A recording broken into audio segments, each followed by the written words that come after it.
All right, you've waited long enough, so let's finally answer women's questions. Where are we meeting the men that don't suck? Where are we finding them?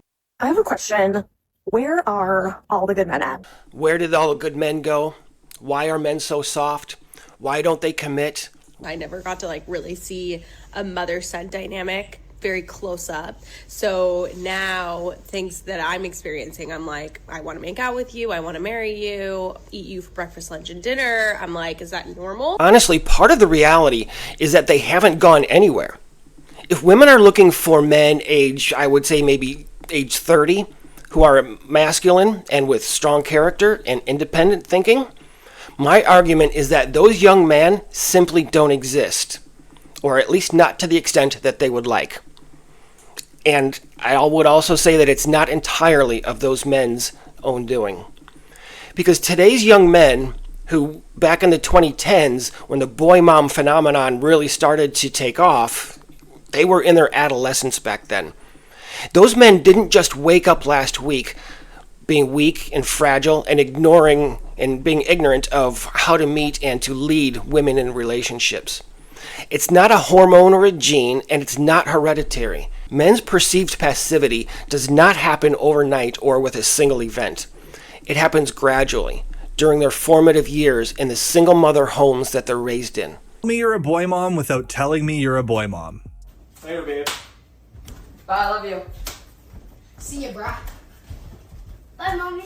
A lot of the women who overtly criticize men online also grew up with feminist single mothers who proudly wear the boy mom badge. And when we dig a little deeper, what it often tells us, what it reveals, is that dad was not around. Because the boy moms that women champion, they pushed him out. And when the father role is forced out of children's lives, guess who becomes mom's emotional and even masculine replacement? Yep, it's those 6-year-old boys. When a boy is told that he's mommy's little man of the house and he's exploited as her emotional partner, he's being raised to fill her needs at that time rather than learning how to understand to meet the needs of adult women as he enters his own adulthood. He doesn't learn how to be a provider. So by the time he's 17, he's by then gotten a PhD in how to be the emotional and sometimes even romantic partner for his mother without learning how to be a relationship leader. Quite frankly, these young men, they've been the substitute relationship that their mother didn't have, in which women now are attempting to take over from his mother. That's why today's young men are pussies in women's mind. They're raised and conditioned to forego the very masculine values that women demand of them and that they value for their own safety and provision. And women wonder why so many men today avoid them. It's because they don't know how to handle you, ladies. And no, it's not because they're intimidated. It's because you're loud, you're demanding, and you're entitled. And handling you is the last thing that today's young men want to do. Why have so many young men checked out? Why would they rather stay single than jump back into another emotional, female-dominated mess? It's because they've already lived it. And to them, it was suffocation at an age when they should have learned how to be free and how to make decisions on their own. They may even be ashamed of women, so that by the time they reach age 25 or 28 or 30, they've had enough of women dominating their lives.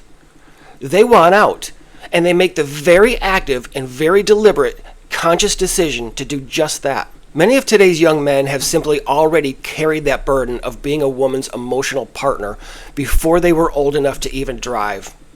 For them, intimacy does not feel safe. It feels like a sentence. That's why they walk away, or more likely, maybe they don't even show up. And it's why many of them do not even care about modern women. So when women today make statements like, men are weak, men don't chase us, men don't commit, men don't know how to be real men, my response is, stop looking for simple answers to shallow questions. Get to the root of the issue and ask yourself, where did those men come from? Who raised them? Who shapes them? Who told them that they were enough just being mommy's little king? Who blurred the line between child and partner and then acted shocked when he couldn't step into adulthood with strength and masculinity? And because I know that women will not take the months or even years of personal reflection to answer that rhetorical question, I'll do it for them. You're not single today because men are weak. It's not fear of you or any other woman, and it's not because you're intimidating or because those young men lack courage.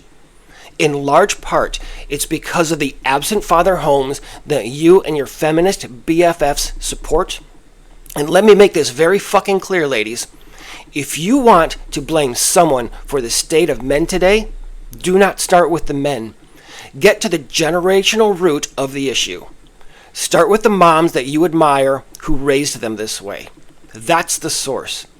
And until that gets acknowledged, ladies, you will keep running in circles, again and again asking where the real men are, while ignoring the truth that they were shaped, smothered, and softened by single mothers, just like yourself and the others that you put on a pedestal, long before you even came in contact with the guy that you would wish would say hello.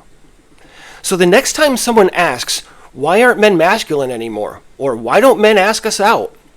Here's your answer. Your algorithm and your cliques promoted their mothers to raise them to be exactly what you despise: soft, avoidant, and apathetic towards women. So congratulations. And that is Shakespearean if I've ever seen it.